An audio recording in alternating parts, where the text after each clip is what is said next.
15th of January, 1886, Montreuil, eastern edge of Paris, and a walled kitchen garden in Britain. On 15th January, 1886, midwinter, market reports from the Paris region list deliveries of peaches, salads, and hardy vegetables from Montreuil. Grown on narrow plots, squeezed between plastered fruit walls about 2.7 meters high. Temperature measurements and later analyses show that in cold, clear weather, these enclosures could run 8 to 12 degrees warmer than adjacent open fields.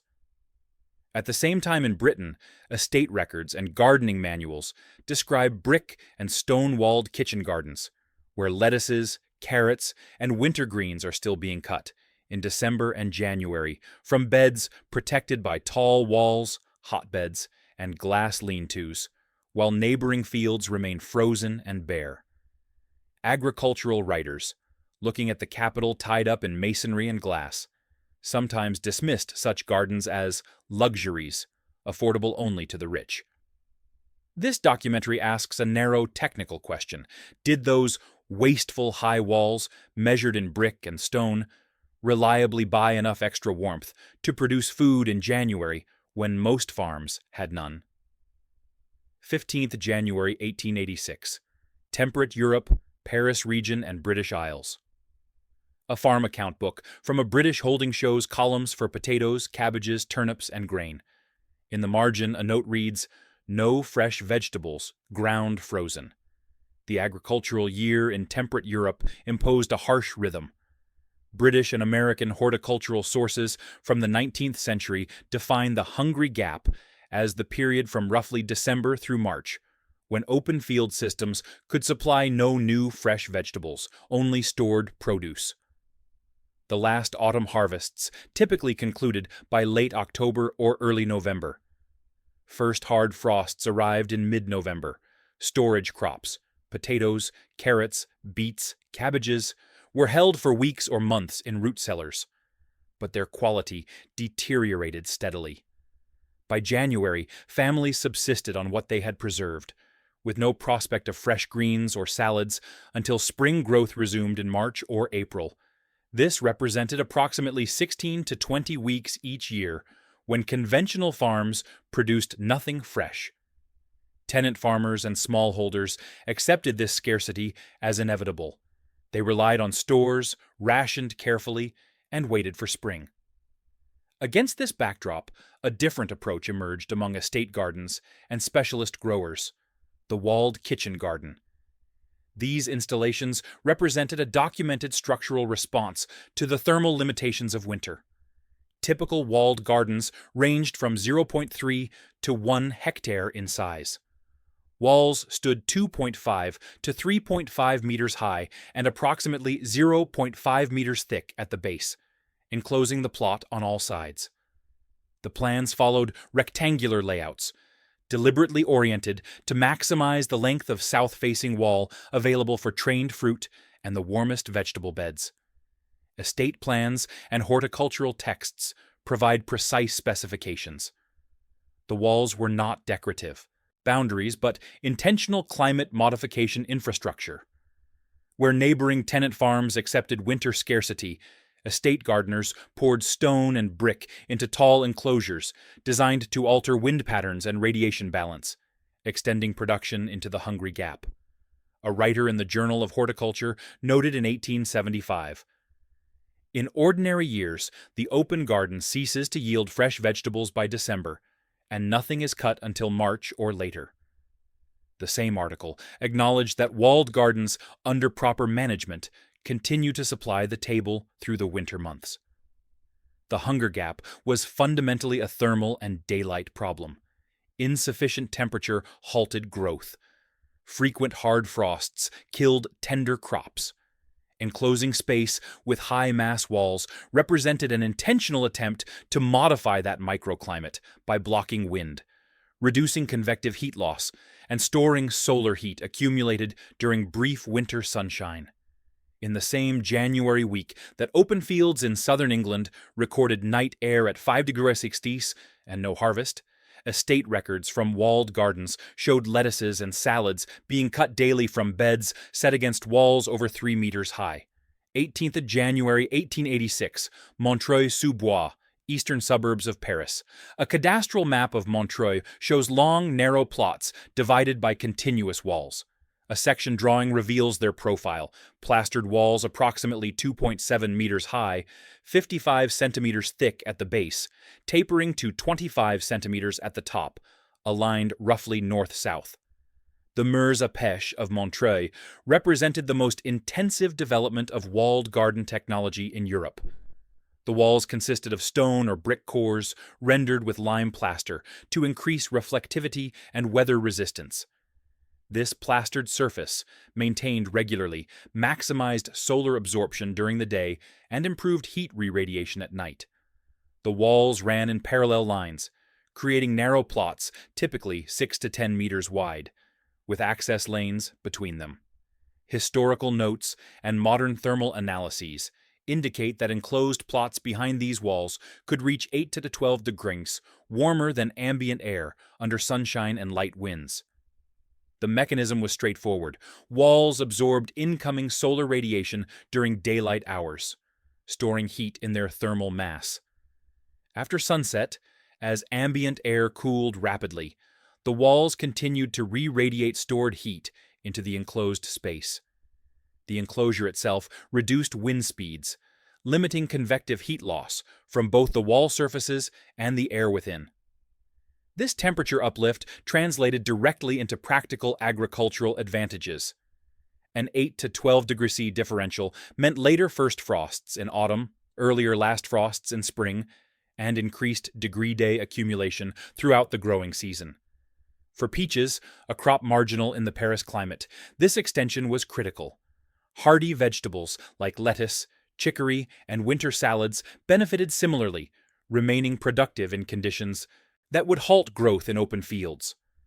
By the late 19th century, several hundred hectares of walled plots surrounded Montreuil, producing tens of millions of peaches annually for Paris markets, along with substantial quantities of other crops. Yield comparisons with conventional open orchards in the region showed dramatic differences. Contemporary sources reported that Montreuil's intensive system produced 3 to 5 times the fruit per hectare, compared to standard plantings. At the same latitude, conventional orchards struggled to ripen peaches reliably and could not produce salads in midwinter. Montreuil's high wall system was recognized as intensive and capital-heavy, but its productivity justified the investment. An 1880 article in Revue Horticole described the microclimate. Behind the walls, the air is notably warmer, and vegetation advances by several weeks compared to that of neighboring fields. Wall height, thickness, plaster coating, and orientation connected directly to increased solar absorption and nighttime re-radiation, creating a measurable shift in local climatic conditions that enabled commercial production during months when most systems lay dormant. In practice, Montreuil's 2.7-meter plastered walls bought growers an extra several weeks of frost-free conditions compared with nearby fields, enough to move peaches and salad crops into commercial January markets. For in February 1900, Britain and Northern Europe. A timetable from Glinda College for Lady Gardeners lists winter tasks: walled garden, pruning, hotbed tending, frame ventilation, wall fruit protection. Documentation of British walled kitchen gardens from the 18th and 19th centuries reveals dozens of installations supplying estates with fruit, vegetables, and flowers year-round. Garden histories and estate surveys provide layouts, wall dimensions, and associated glass house specifications. These were substantial undertakings. Walls enclosed areas from half an acre to several acres. Construction required thousands of bricks or tons of stone, lime mortar, coping stones, and skilled masons working for months. Contemporary sources frequently described these installations as expensive, formal, or symbols of estate status. Garden historians' estimates place construction costs at hundreds to thousands of pounds. substantial capital investment in an agricultural economy. The labor requirements were similarly significant. A 1-acre walled garden typically employed 2 to 4 full-time gardeners, with additional apprentices and laborers for seasonal tasks. This expense and formality led agricultural press and social commentators to label walled gardens as luxuries, facilities affordable only to wealthy landowners, more about prestige than practical production. Yet training timetables, wage records, and cropping plans reveal a different picture. Walled gardens functioned as finely tuned production systems, requiring technical expertise to manage microclimates, coordinate hotbeds and frames, and maintain year-round cropping schedules. This work demanded both botanical knowledge and practical skill. Women practitioners played central roles in these systems. Frances Wolseley established Glynde College in 1902, training women in intensive, technically demanding garden work, often within walled gardens.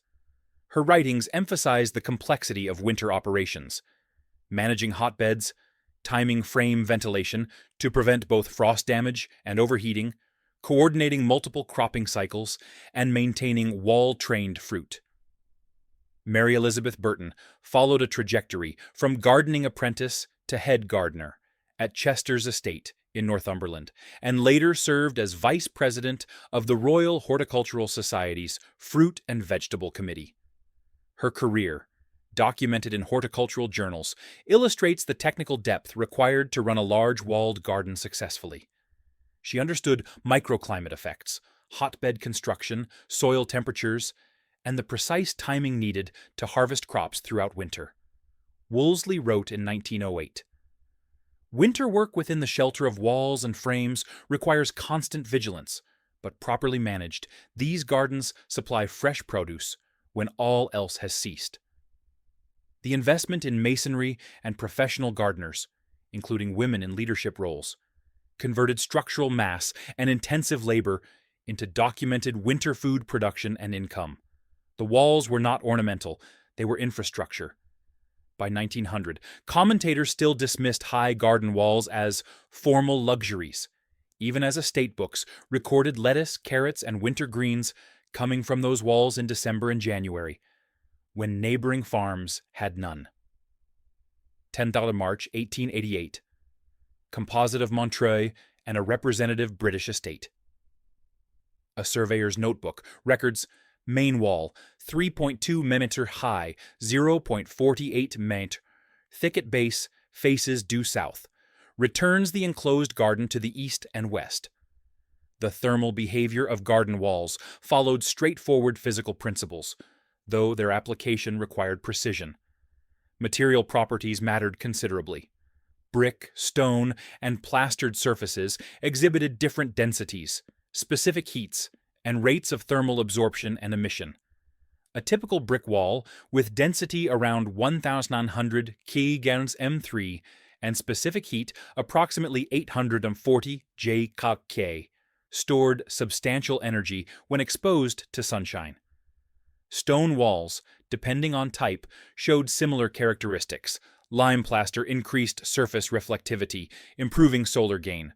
Wall geometry determined performance. Heights commonly ranged from 2.5 to 3.5 meters.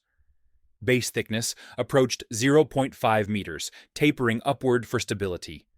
These dimensions created significant thermal mass. A wall 100 meters long, 3 meters high, and 0.5 meters average thickness contained roughly 150 cubic meters of material, weighing over 250 tons. This mass absorbed solar radiation slowly during daylight and released it gradually after sunset. Orientation proved critical. Long axes ran east-west to present a maximum south-facing area. Enclosed rectangles reduced wind penetration from multiple directions. Reconstructed temperature measurements and modern studies show sunlit wall surfaces reaching 10 to 15 degrees above ambient air on clear winter days. Within enclosures, nighttime air temperatures typically ran 2 to 6 degrees, higher than in open fields under similar meteorological conditions. These differentials relate directly to crop survival. Hardy winter vegetables exhibited approximate temperature thresholds. Lettuce growth slowed below 5 degrees, with damage likely below 5 degrees and death below 10 degrees. Kale tolerated slightly lower temperatures, but showed similar patterns. Carrots and leeks, if already established, survived to around 8 degrees, but ceased growth below freezing. A 5 degrees C uplift moved conditions from lethal to survivable on marginal nights. Over a winter season, this meant dozens of additional nights when crops remained productive rather than frozen. Comparisons between low boundary walls or hedges and tall masonry walls illustrate the effect. A 1-meter boundary offered wind shelter, but minimal stored heat. Its small mass absorbed little solar energy and cooled rapidly after sunset. A 3-meter masonry wall provided both substantial wind reduction and significant thermal storage, maintaining elevated temperatures for hours into the night. An 1870 manual, The English Kitchen Garden, noted, "Walls are built high and oriented to the south to gain warmth and advance the season, particularly for tender fruits and forcing beds." The chain of causation was direct. Wall height and mass led to increased solar absorption and slower cooling, which produced higher night air and soil temperatures, which reduced the frequency of lethal frost events. A wall over 3 meters high offered roughly 50–70% more sun-facing area than a low boundary, and, in documented trials, raised enclosed air by 5 to 8 degrees on cold but bright days, often the difference between killed crops and a harvest. 25th of February, 1875, Britain, France, United States. An engraving from Peter Henderson's Gardening for Profit shows a brick-lined pit filled with fermenting horse manure to a specified depth, topped by wooden frames and glass sashes. Hotbeds represented the second critical technology in winter production systems. Manuals from Britain, France, and America provided detailed construction specifications. Typical hotbeds required excavating a pit 60 to 90 centimeters deep, then filling it with fresh horse manure mixed with straw or leaves. Recommended ratios varied, but common practice used roughly 3 parts manure to 1 part litter by volume. The mixture was trampled firm, watered lightly, and allowed to settle for several days before sowing or transplanting. The thermodynamics were straightforward. Microbial decomposition of manure generated substantial heat. Fresh horse manure, properly composted, with adequate air and moisture, could reach internal temperatures of 20–30 degrees Celsius or higher within days. After the initial peak, temperatures stabilized at 15 to 20 degrees Celsius above ambient for 4 to 6 weeks, gradually declining as decomposition slowed. This biological heating system integrated with walled gardens by positioning hotbeds just inside south-facing walls or directly against them. The combined benefits were additive: reduced wind exposure, additional warmth from sun-heated wall surfaces, and upward heat flux from the fermenting manure below. Wooden frames, typically 1.2 to 1.8 meters square, sat atop the hotbed, fitted with glass sashes that could be opened for ventilation or closed for maximum heat retention. Measured and reconstructed temperatures show the effect clearly. Soil within a frame on a hotbed near a wall could maintain 10–15 degrees in midwinter, with near-surface air several degrees warmer during sunny periods. The same frame in open ground, without wall shelter or hotbed heat, would barely exceed 0 to 2 degrees Celsius under identical weather conditions. For tender crops like lettuce, early carrots, and radishes, these conditions meant the difference between growth and dormancy. Lettuce required soil temperatures above 5 degrees Celsius for germination and active growth. Hotbeds provided this consistently, even in January. The same volume of manure in an open, windswept setting loses heat rapidly to convection and radiation, yielding perhaps 2 to 3 weeks of usable warmth. Inside a walled garden, sheltered and combined with thermal mass from walls, that same manure sustained elevated temperatures for 4 to 6 weeks or longer. James Mackintosh's Book of the Garden, 1855, specified, "For early lettuce under glass, maintain hotbed temperature between 10 and 15 degrees Celsius. Frames should be set against south walls where practicable.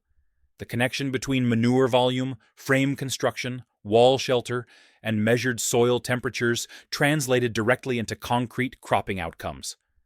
The system was quantifiable. X cubic meters of manure, properly positioned, delivered Y weeks of elevated temperature, enabling Z harvests during months when open ground produced nothing. In documented systems, a well-made hotbed against a tall wall kept soil above 10 degrees for 4 to 6 weeks in midwinter, while open ground at the same site hovered around 0 degrees C. 5 January 1890, Representative Victorian Estate in Britain. A detailed plan from Audley End House shows a 1-acre walled kitchen garden. Numbered beds, perimeter walls lined with trained fruit, glass houses along the north wall, and hotbeds clustered just inside the south wall. Walled kitchen gardens followed systematic layouts refined over decades of practice. A typical 1-acre installation was designed to feed 10 to 12 people at minimum, though larger households required proportionally more space. The central area held vegetable beds, often 1.2 meters wide with 0.5 meter paths between them for access. Fruit trees trained as espaliers, cordons, or fans lined the walls, taking advantage of the warmest vertical surfaces. Glass houses typically occupied the north wall, where they did not shade the garden interior. Frames and hotbeds concentrated in the warmest southern corners. Crop rotation followed established principles: roots, brassicas, legumes, and fallow or green manure in 4-year or 3-year cycles. Specific winter beds were devoted to hardy greens: kale, chard, winter lettuce, corn salad, land cress, and forced crops under frames. These beds received priority for hotbed construction and frame coverage. Winter work routines, documented in estate records and gardeners' memoirs, reveal intensive management. January tasks included checking hotbed temperatures daily, adjusting frame sashes according to forecasted temperatures, removing snow from glass, ventilating on bright days to prevent overheating, closing frames before sunset to retain warmth, inspecting wall-trained fruit for frost damage or broken ties, and applying protective coverings during severe cold spells. Staffing levels matched the work intensity. A 1-acre walled garden typically employed 2 gardeners full-time, with an apprentice and seasonal laborers during peak periods. Head gardeners held substantial responsibility, coordinating planting schedules, managing staff, and maintaining continuous production. Quantified output varied by estate, but documented examples provide benchmarks. A well-managed 1-acre walled garden might produce 50 to 100 lettuce heads weekly during winter, along with bunches of carrots, leeks, kale, herbs, and other greens. This represented fresh produce for a household of 15 to 20 people, plus staff, when neighboring tenant farms harvested virtually nothing outdoors. The contrast with nearby tenant farms was stark. Winter schedules on tenant holdings focused on livestock care, building maintenance, and indoor work. Crop management was minimal because there were no crops actively growing. Fresh vegetables came from storage, declining in quality as weeks passed. Harry Dodson, reflecting on his training in the 1930s for the Victorian Kitchen Garden series, described January work. In the walled garden, there was always something growing, always tasks to be done. The frames needed constant attention. We cut lettuce every week through the winter. This disciplined winter regime, enabled by walls, hotbeds, and frames, converted microclimate potential into consistent midwinter production. The infrastructure created the possibility. Skilled labor made it reality. In a typical year, a well-run walled kitchen garden could deliver fresh produce from 10 to 12 different crops during weeks, when nearby farms recorded 0 outdoor harvests. 20 March 1885, Britain and France. An estate ledger page shows line items: brick, lime, stone, mason's wages, new kitchen garden wall. The totals exceed other farm improvements for that year. Construction costs for walled gardens represented significant capital investment. A wall 200 meters in perimeter, 3 meters high, and 0.5 meters average thickness required approximately 300 cubic meters of masonry. At typical 19th century brick counts of roughly 500 bricks per cubic meter, this meant 150,000 bricks, plus lime mortar, foundations, and coping stones. Labor costs for skilled masons working several months added substantially. Total expenses could reach $500 to $2,500 or more, equivalent to the annual income of multiple farm laborers. Garden histories and conservation reports note perceived drawbacks beyond cost. Walls blocked views, creating visual barriers between estate areas. They required ongoing maintenance, repointing mortar, replacing damaged bricks, maintaining coping, and managing drainage. Some commentators viewed them as symbols of old estate hierarchies, physical manifestations of class separation. Agricultural writers and social observers labeled such gardens luxurious or mainly for the wealthy. The investment seemed disproportionate for mere vegetables and fruit. Critics questioned whether such expenditure could be justified economically. Yet revenue figures from intensive systems told a different story. At Montreuil, where wall construction had occurred over generations, yields per hectare far exceeded conventional orchards. Contemporary estimates placed Montreuil's output at 10 to 15 million peaches annually, from approximately 300 hectares of walled plots. Average yields reached 30,000 to 40,000 peaches per hectare, compared to perhaps 5,000 to 10,000 from open orchards in similar climates. For estate gardens, produce sales to local markets or direct provision to the household offset costs over time. A single well-managed walled garden could supply hundreds of pounds of vegetables annually, equivalent to considerable market value. Some estates documented payback periods of 10 to 20 years, after which the walls continued functioning for decades or centuries with moderate maintenance. The economic critique often failed to account for the wall's primary function. From the standpoint of marking boundaries, a low fence or hedge costs far less. From that perspective, a 3-meter wall seemed wasteful. But from the standpoint of microclimate engineering, creating conditions that extended the growing season by weeks or months, high walls were essential infrastructure, not decoration. The Journal of Horticulture noted in 1878, "These gardens, though expensive to establish, prove the most productive ground on the estate, yielding returns when all else lies dormant." A French horticultural text observed, "Les murs de jardin sont un luxe nécessaire." Garden walls are a necessary luxury. Critics focused on aesthetics and class symbolism, while often ignoring the thermal function that justified construction. The walls were infrastructure investments that modified local climate enough to maintain production. During the Hungry Gap, at Montreuil, high walls that contemporaries might have deemed wasteful underpinned outputs of well over 10 million peaches per year, a return impossible from low, purely symbolic walls. 12th of February 2020, Contemporary Walled Garden Study Sites. A researcher fixes digital data loggers at multiple points, one on a south-facing garden wall at Audley End, one at 1.5-meter height in the open, one at plant level in both locations. Modern measurement campaigns have quantified what 19th century gardeners understood empirically. Studies at restored walled gardens, terrace gardens, and green walls across Britain and continental Europe have measured air and surface temperature differentials using calibrated sensors and data logging systems. Typical results show consistent patterns. Wall surfaces in full sunshine reach 5 to 10 degrees Celsius, above ambient air temperature during winter days. Within enclosed walled gardens, nighttime air temperatures at plant level run 2 to 6 degrees, warmer than adjacent open plots under clear sky conditions. Wind speeds inside enclosures measure 30 to 60% lower than outside, further reducing convective heat loss and plant stress. These measurements align with historical reports from Montreuil, which cited 8 to 12 degrees C differentials under optimal conditions. Bright sun, light winds, clear nights. Modern methodology differs from historical observation.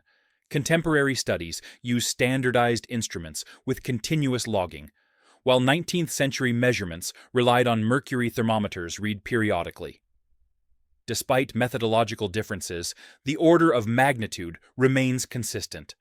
The practical impact on crop survival becomes clear when temperature data is mapped against plant tolerance thresholds. A 5 to 10 degrees Celsius uplift shifts many winter nights from below freezing to above freezing. For crops like lettuce, with damage thresholds around 5 degrees C, this differential determines survival. Using hourly temperature records from a representative winter month, researchers calculated potential save nights, occasions when enclosed garden temperatures remained above critical thresholds while open field temperatures fell below them. Over a typical January, this might represent 12 to 18 nights when crops inside walled gardens survived freezing events that would kill plants in open ground. Cumulative effects over a full winter season compound these individual events. If 20 to 30 nights per winter represent the difference between survival and death for a given planting, survival rates inside walled gardens might reach 70 to 85%, while survival in open ground drops to 10 to 20% or lower. A 2018 study published in Agricultural and Forest Meteorology measured temperature differentials at restored walled gardens in southern England. The abstract noted, enclosed walled gardens exhibited mean nighttime air temperatures 3.2 degrees higher than adjacent open sites during the December-February period, with maximum differentials exceeding 8 degrees on clear, calm nights. These modern instrumented observations validate 19th century design decisions. Height, thickness, and orientation choices that seemed wasteful to contemporary critics were precisely calibrated to achieve measurable thermal modification. The thermal physics has not changed. Walls still absorb solar radiation, store heat in their mass, re-radiate at night, and block wind. The crop requirements have not changed. Lettuce still dies below 10 degrees C and grows poorly below 5 degrees C. The measurement technology has improved, confirming what skilled gardeners already knew. Across multiple studies, tall, high-mass garden walls consistently provide 5 to 12 degrees C of additional winter warmth. The same order of magnitude needed to turn bare frozen soil into beds that still yield edible crops in January. Winter, 1879-1880, Western Europe. A regional meteorological chart shows sustained sub-zero temperatures across Britain and France. The Illustrated London News reports great frost, damage to orchards, and winter crops widespread. The winter of 1879-1880 ranked among the severest of the 19th century. Meteorological records document sustained cold from late December through February. Minimum temperatures fell below 15 degrees at multiple stations. The Thames froze solid enough for skating. Snow cover persisted for weeks across southern Britain and northern France. Agricultural reports from spring 1880 describe widespread crop failure.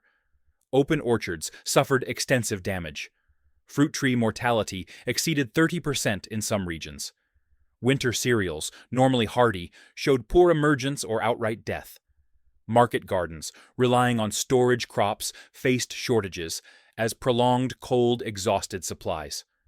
Fresh vegetable production in open fields ceased entirely. Any hardy greens planted in autumn were killed by repeated hard frosts. Root crops in ground storage froze. The hungry gap, normally ending in March, extended into April that year. Contemporary newspapers documented food price increases. Produce that reached markets commanded premium prices. Lettuces that ordinarily sold for a few pence fetched several shillings. Cabbages, carrots, and leeks, if available at all, cost multiples of normal rates. Against this background, walled gardens performed differently. While complete data is fragmentary, available observations indicate substantially better outcomes. Estate records from several British walled gardens note continued production throughout the winter, though at reduced levels. Wall-trained fruit trees showed significantly higher bud survival rates than freestanding trees in open orchards. Frames and hotbeds near walls sustained some vegetable production, even during the coldest weeks. A diary entry from a head gardener in Surrey, dated February 1880, recorded, "Despite the severity of the season, we continue to cut lettuces from the frames near the south wall twice weekly, and maintain supplies of kale and leeks from the walled beds. Caloric contributions from surviving walled garden crops, while modest, represented the difference between adequate nutrition and serious deficiency. A household receiving 2 to 3 kilograms of fresh vegetables weekly from a walled garden during the crisis months gained approximately 150 to 250 additional calories per person per day, plus essential vitamins and minerals absent from stored roots and preserved foods. Open fields contributed essentially 0 new calories from fresh produce during this period. Families subsisted entirely on stores, potatoes, grain, preserved meats, and dairy if available.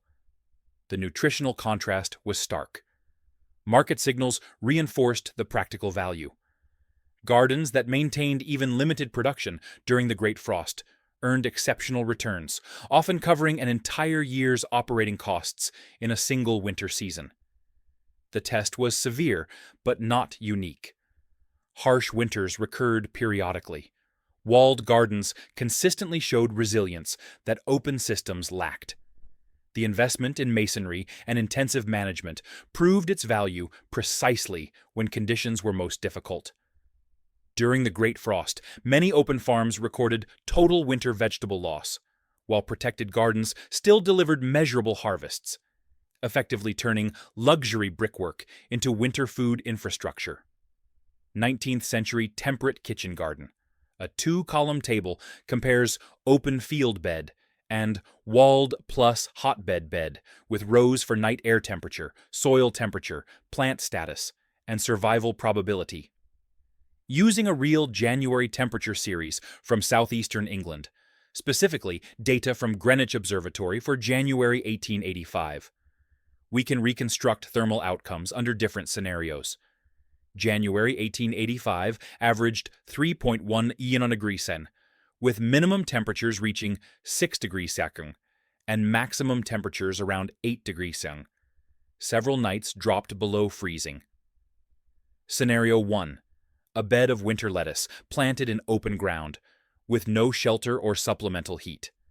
Night minimum air temperatures matched ambient, typically 0 to 5 degrees Celsius during cold snaps. Soil temperature at 5 centimeter depth, where lettuce roots concentrate, would lag slightly warmer due to ground heat flux, but still approached 0 degrees Celsius on coldest nights. Wind speeds of 3 to 5 meters per second further chilled plants through convective heat loss. Under these conditions, lettuce planted in October would slow growth by late November, cease active growth by December, and sustain frost damage during January cold snaps. Survival probability for the month, approximately 20 to 30%. Most plants would show blackened, damaged leaves. Few would remain harvestable. Scenario 2. The same lettuce variety planted on a hotbed inside a walled garden, positioned near a south-facing wall under glass frames. Apply documented uplifts. Wall enclosure adds 3 to 5 degrees Celsius to night air temperature. The hotbed maintains soil temperature at 10 to 12 degrees Celsius. Frames provide additional insulation, reducing radiative cooling. Wind speeds inside the enclosure drop to 0.5 to 1 meter per second. Night minimum air temperatures inside the frames now range from 3 to 8 degrees Celsius, even when ambient air falls to 5 degrees Celsius. Soil temperature remains steady at 10 to 12 degrees Celsius throughout the month. Frost penetration is negligible. Plants experience minimal chilling stress. Under these protected conditions, lettuce continues slow but steady growth throughout January. Leaves remain tender and edible. Survival probability exceeds 85%. Harvesting occurs weekly without significant loss. The thermal accounting is precise. The difference between scenarios, roughly 8 to 10 degrees C in air temperature and 10 to 12 degrees C in soil temperature, determines whether crops survive or fail. Relate this to crop thresholds. Lettuce tolerates brief exposure to 5 degrees C, but dies at 10 degrees C.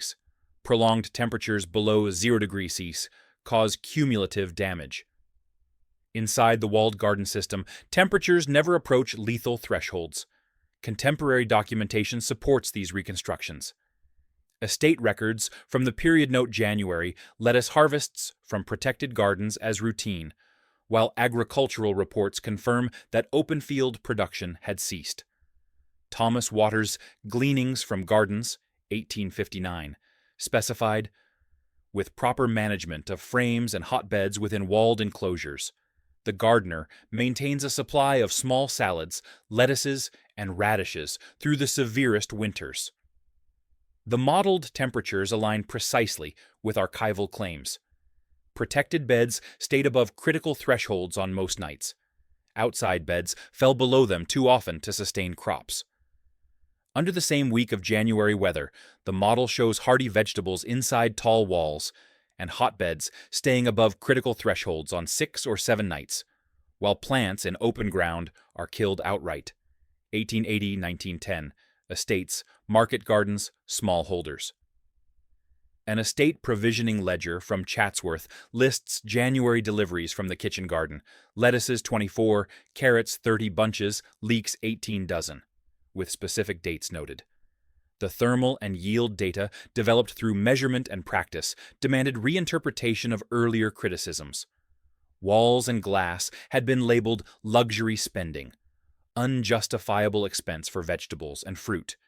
Yet the operational evidence told a different story.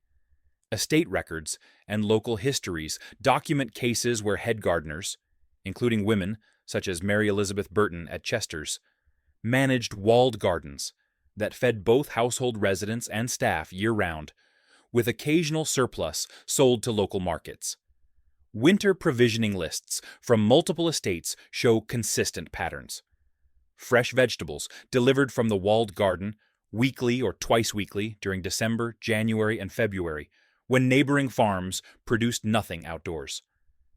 Quantitative yield estimates, reconstructed from available records, provide concrete figures. A representative 0.5 to 1 hectare walled garden, well managed, might produce during the December-February period 500 to 800 kilograms of hardy greens, kale, chard, winter cabbage, 200 to 400 kilograms of forced lettuce and salads, 150 to 300 kilograms of leeks, 100 to 200 kilograms of carrots from stored roots replanted in frames, plus various herbs and minor crops.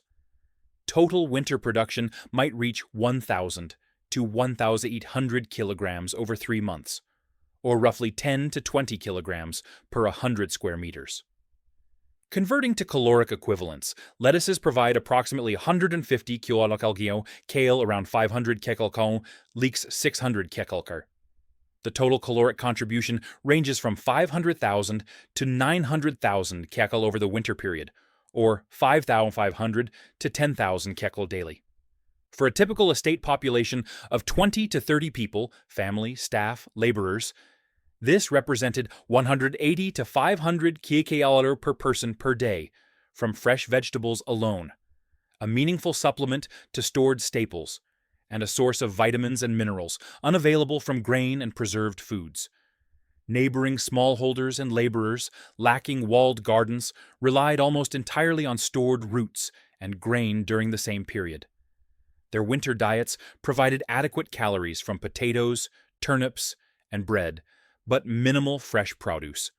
Vitamin C intake, in particular, dropped dramatically from autumn through spring, leading to documented cases of scurvy and other deficiency diseases in severe years. The contrast was not merely culinary preference. It represented measurable nutritional and health differences. A local chronicler in Sussex noted in 1895, The estate garden supplies vegetables in abundance all winter, while cottagers in the village subsist mainly on potatoes and what they preserved in the autumn.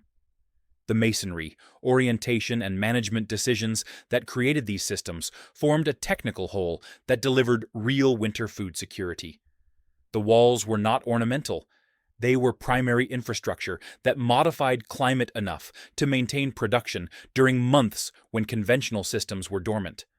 The luxury label had focused on capital costs and aesthetics while missing the functional purpose. Properly understood, these were not luxury installations, but productive systems that converted thermal mass into winter food, systems that some families urgently needed and many others would have benefited from. In regions where smallholders recorded January diets dominated by stored roots and bread, a single well-run walled garden could supply fresh produce for dozens of people, using walls that many observers had once written off as wasteful. 1900, 2025, Europe and North America.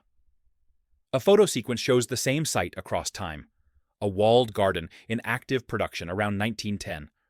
Walls derelict and overgrown in 1960, the same enclosure partially restored in 2015.